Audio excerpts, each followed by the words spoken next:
In the news recently, I read about a mass school stabbing. And I gotta say, I don't like violence. It's really not my cup of tea. I subscribe to a non-aggression principle by nature, and I do not believe in aggression or the attack of the innocents. And I believe the only reason or permissible situation for force is in response of and in defense of force. If that makes sense?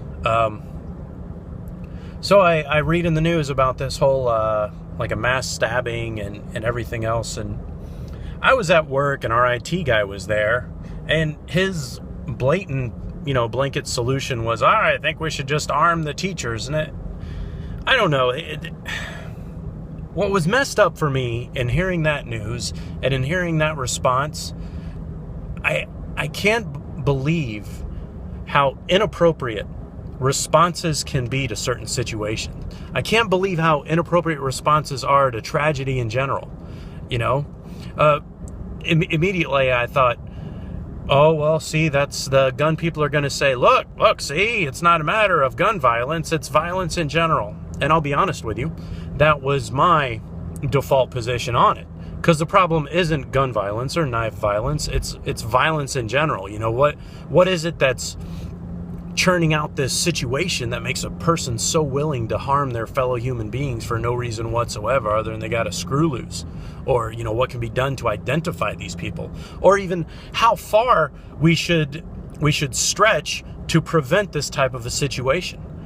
Our country was founded, this being the United States, was founded on a situation of response to a crime after it's been committed. So to a point, it leaves you vulnerable to the initiation of a crime. But honestly, it is a bad road to go down if you are pre-punishing behaviors before a crime even occurs. That's not what our rights should be based on. Our rights should only be violated in response to our violation of the rights of others. Like directly violating.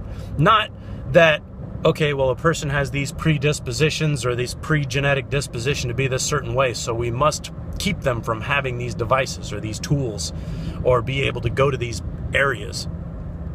It's a bad way to live, man. It's a bad way to live, and it ain't what freedom's about. Now, I do get that freedom ain't necessarily what most people in this country are about these days, but it sure as heck's what I'm about. We'll see y'all later. This has been your daily dose of Lambdog.